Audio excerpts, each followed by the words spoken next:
Conhecer e saber que não somos nada, isso ainda não é ser humilde.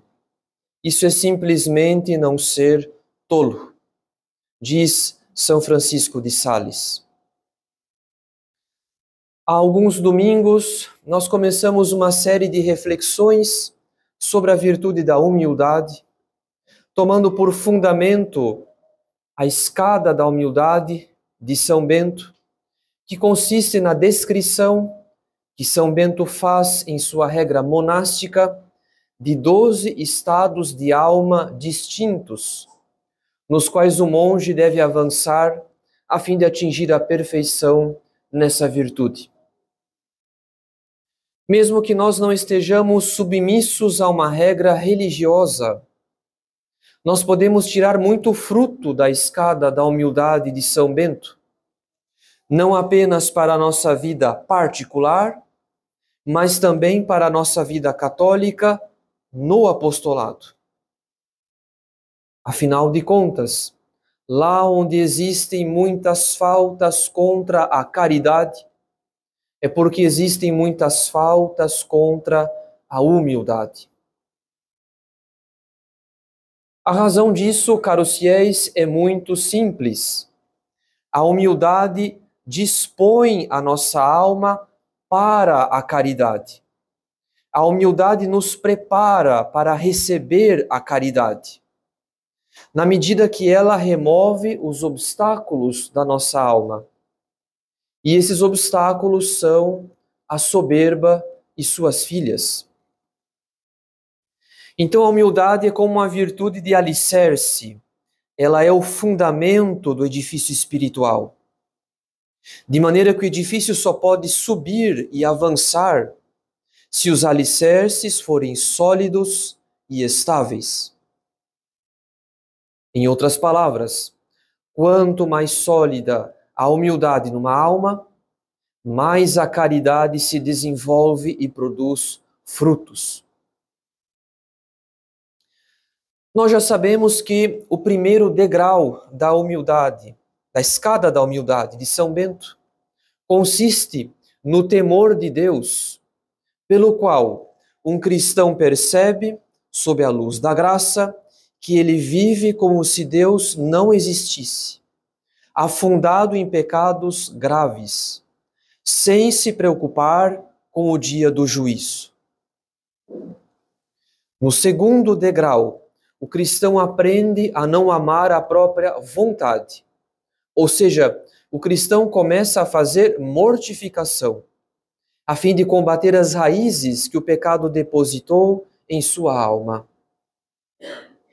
Em seguida, no terceiro degrau, o cristão recebe uma luz particular da graça, pela qual ele deseja imitar nosso Senhor em sua obediência, a fim de cumprir a vontade de Deus mais por amor do que por temor. Porque somente a vontade de Deus é que pode nos alcançar a verdadeira paz e a verdadeira felicidade. Ora, é nesse momento que muitos de nós podem pensar que já estão no terceiro degrau da humildade, porque procuram se manter na graça santificante, porque praticam algumas mortificações e porque são dóceis ao confessor ou ao diretor espiritual, procurando cumprir seus conselhos. Porém, a docilidade ao confessor ou ao diretor espiritual é sempre fácil quando estamos de acordo com ele. E o mesmo vale para a mortificação, pois a mortificação também se torna fácil quando escolhemos o que queremos mortificar e em quais momentos estamos dispostos a renunciar àquela criatura. Portanto, até o terceiro degrau da humildade, o cristão fez tudo o que estava a seu alcance para desenraizar o orgulho de sua alma. Ele adquiriu o hábito da oração, Ele praticou mortificação, ele foi dócil ao confessor ou ao diretor espiritual. Ele fez o que estava em seu alcance. Ele tomou as iniciativas que precisava tomar a fim de cooperar com as graças que recebeu. No entanto, mesmo fazendo tudo o que estava a seu alcance, o cristão atinge um certo limite. O limite daquilo que ele consegue ver em sua alma. Pois o nosso orgulho, quanto mais nós o combatemos, mais ele se torna sutil e difícil de desenraizar. É nesse momento que Deus age de modo mais intenso na alma, conduzindo-a ao quarto degrau da humildade. Pois o quarto degrau consiste em abraçar a paciência, guardando o silêncio nas coisas duras, nas coisas contrárias, em meio a toda espécie de injúrias, suportando tudo sem esmorecer nem recuar. Em outras palavras, caros fiéis, no quarto degrau da humildade, o cristão é conduzido a grandes provações na vida espiritual e ele aprende a fazer silêncio, suportando tudo com paciência. Isso significa que no quarto degrau da humildade, Deus começa a purificar a alma.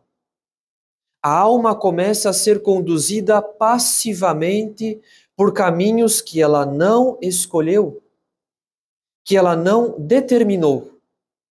Ou seja, por meio de provações, sem as quais o seu orgulho não seria desenraizado por completo.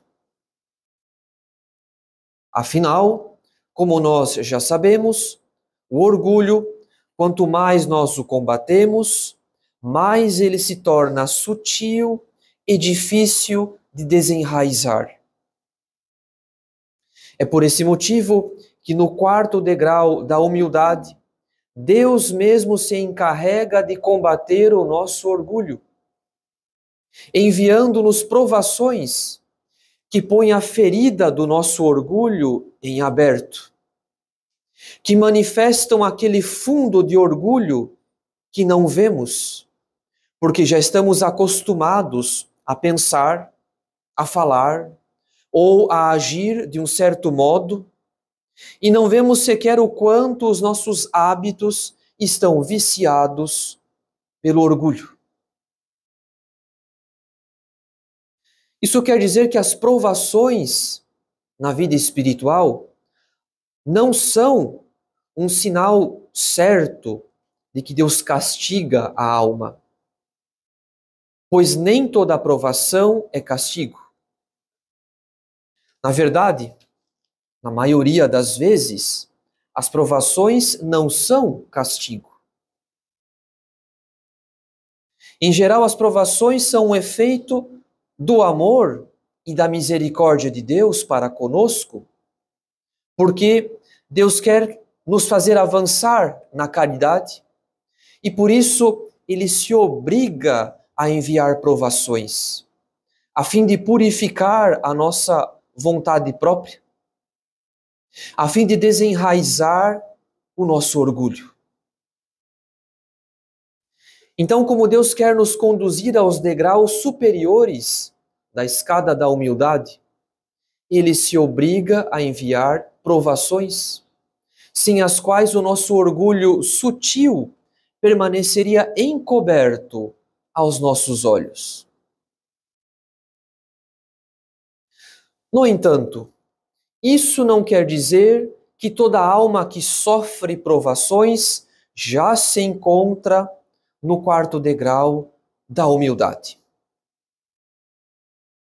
A diferença, caros fiéis, é que no quarto degrau a alma é conduzida passivamente, Ou seja, ela não procura essas provações e tampouco reage com agitação, com inquietação, inconformada com os sofrimentos da própria vida. Muito pelo contrário, as duas marcas características do quarto degrau da humildade são o silêncio e a paciência nas provações, porque a alma sabe que é conduzida por Deus no sofrimento e por isso não se agita, nem se inquieta. E como no terceiro degrau da humildade, o cristão recebe uma luz particular da graça, pela qual ele deseja imitar nosso Senhor, a fim de cumprir a vontade de Deus em todas as coisas. No quarto degrau, o cristão começa a participar de modo mais intenso da vida de nosso Senhor, que o profeta Isaías chama de homem das dores, experimentado no sofrimento. Então, sem provações, caros fiéis, ninguém pode se parecer com nosso Senhor. Sem provações, nós não podemos imitar de modo perfeito a vida, as virtudes e os afetos de nosso Senhor, que foi obediente até a morte e morte de cruz. São Bento classifica as provações em 3 categorias. Em primeiro lugar, as coisas duras, difíceis, que mortificam o nosso apego ao conforto, que nos purificam dos nossos caprichos, dos nossos gostos rebuscados e do nosso excesso de delicadeza. Então, por exemplo, a providência pode nos enviar doenças passageiras, um trabalho custoso, as intempéries, enfim, toda espécie de sofrimento que, em certo sentido, castiga e contraria a nossa carne, purificando-nos do nosso desejo de não sofrer nada em nossa sensibilidade. Além das coisas duras, em segundo lugar, estão as coisas contrárias. Quando somos submetidos a tudo aquilo que não nos convém, que se opõe à nossa vontade própria. Então, por exemplo, podemos ser designados para um trabalho pelo qual não temos nenhum gosto, ou para o qual nos sentimos inaptos, sendo que não temos outra opção senão executar aquele trabalho, o que nos permite perceber, sob a luz da fé, que ali se encontra a vontade de Deus, purificando-nos da nossa vontade própria. E por fim, além das coisas duras e das coisas contrárias, em terceiro lugar estão as injúrias. Quando a providência nos conduz à renúncia do juízo próprio, da estima desordenada que temos por nós mesmos. Então, por exemplo, nós podemos sofrer humilhações ou sermos objeto de maledicência nos ambientes que frequentamos. E por meio dessas contrariedades, nós podemos perceber que a opinião dos outros a nosso respeito é muito diferente da opinião que nós temos sobre nós mesmos. Em outras palavras, as humilhações e as maledicências também servem no plano da providência para a purificação do nosso juízo próprio. Porque aqueles defeitos que nós não queremos ver, os outros veem e os outros comentam. Todavia, sejamos bastante sinceros, caros fiéis, ninguém gosta de sofrer. Ninguém gostaria de suportar coisas duras, coisas contrárias e menos ainda as injúrias. Mas a maior prova de que uma alma não se encontra no quarto degrau da humildade não é tanto a fuga do sofrimento, e sim a agitação, a inquietação diante do sofrimento, a recusa de fazer silêncio e de abraçar a paciência. Na verdade, caros fiéis, o silêncio nas provações significa que nós vemos a mão de Deus conduzindo a nossa alma. Nós vemos a mão de Deus. Nós vemos o amor paternal de Deus presente nas provações da nossa vida. E por isso mesmo não nos agitamos com o mal que sofremos das coisas ou das pessoas. Não nos agitamos com o mal que sofremos. Nós podemos sofrer mesmo uma injustiça por parte de uma pessoa. Mas ainda que eu esteja no direito de me defender de uma injustiça, a duração do sofrimento não está em meu poder. A duração do sofrimento é um mistério da providência. E enquanto isso, a alma deverá guardar um silêncio humilde, próprio de quem se sabe conduzido pela mão de Deus, próprio de quem não se vê abandonado e esquecido por Deus. Então faz muito mal à nossa alma essa agitação de alguém que se revolta contra o próprio sofrimento, murmurando, reclamando sem cessar, manifestando a torto e a direito a sua indignação. Afinal de contas, essa agitação não resolve o problema. A duração do sofrimento não se torna mais curta. Muito pelo contrário. Depois que tivermos gastado todas as nossas energias, depois que tivermos esvaziado a nossa alma com murmurações, o problema ainda estará lá. A injustiça ainda estará lá. A agitação não encurtou nem diminuiu o sofrimento.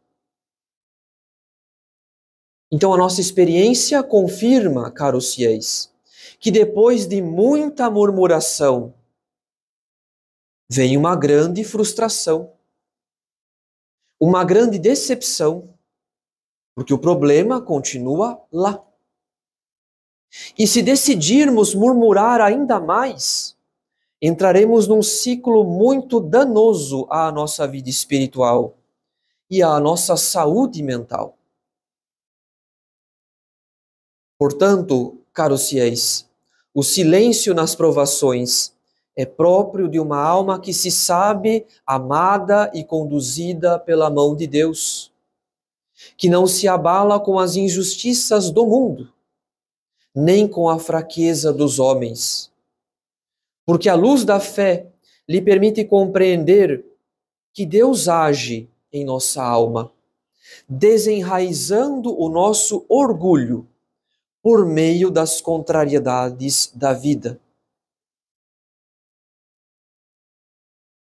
Mas além do silêncio, caros fiéis, a outra marca característica do quarto degrau da humildade é a paciência, que nos permite suportar tudo sem esmorecer nem recuar.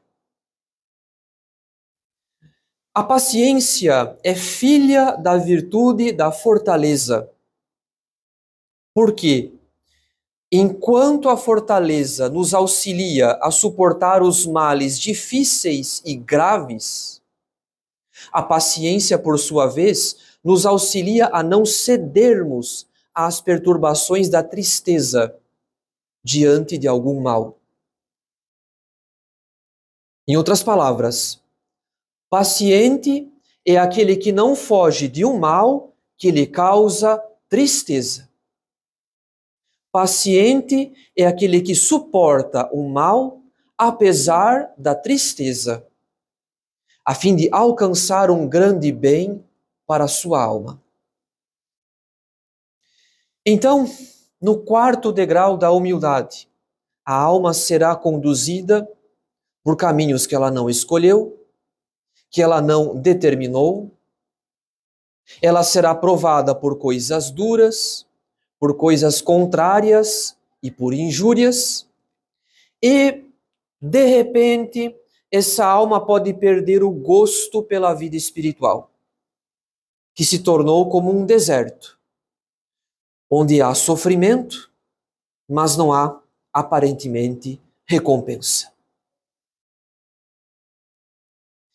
E, de fato, caros fiéis, o trabalho da providência para desenraizar o orgulho da nossa alma dará ocasião à tristeza. Deus nos priva de criaturas, Deus nos priva de funções, Deus nos priva da estima das pessoas. De repente, a alma se vê atingida por uma doença, por uma função indesejável no trabalho, ou então ferida por uma humilhação pública ou por uma maledicência.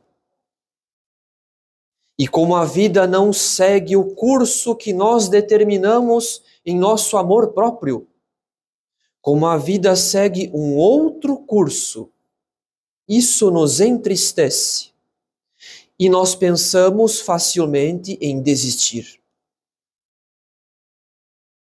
É por isso que no quarto degrau da humildade, a alma deve praticar de modo particular a virtude da paciência, para não sucumbir diante das provações. E nada pode animar mais uma alma para que ela pratique a paciência do que a recordação da paixão de nosso Senhor. E nesse sentido, caros fiéis, nós devemos reconhecer que uma das maiores loucuras da nossa vida católica é pretender seguir Jesus Cristo sem abraçar a sua cruz. Uma das maiores loucuras da nossa vida católica é seguir nosso Senhor em seu triunfo sem acompanhá-lo em seus sofrimentos. Então, somos tolos. Pretendemos o impossível. Pretendemos separar nosso Senhor de sua cruz. Queremos Jesus, mas não queremos a sua cruz. Isso quer dizer que a nossa vida católica e o nosso apostolado não poderão progredir na caridade enquanto houver essa ilusão em nossa alma. Ou seja, enquanto houver essa pretensão de acompanhar nosso Senhor naquilo que é fácil e glorioso e fugir de nosso Senhor naquilo que é difícil e custoso e penoso. É por esse mesmo motivo que há muita murmuração e muita maledicência nos nossos ambientes, no nosso apostolado. Porque ninguém sabe sofrer. Nós não sabemos sofrer. Nós nos queixamos pelas mínimas coisas, em casa, no trabalho, no apostolado. Nós fugimos da cruz, nós culpamos os outros e assim não vemos o nosso próprio orgulho. Mas se quisermos ser amigos de Jesus Cristo, saibamos, caros fiéis, não nos basta nos ajoelharmos na mesa da comunhão. É preciso deixar que Jesus Cristo conduza a nossa vida pelos caminhos que Ele bem quiser, que Ele determinar. Porque se nosso Senhor não combater o nosso orgulho, Ele não poderá nos cumular da sua caridade. Portanto, façamos hoje duas resoluções muito necessárias: silêncio e paciência. Em nome do Pai, e do Filho, e do Espírito Santo. Amém.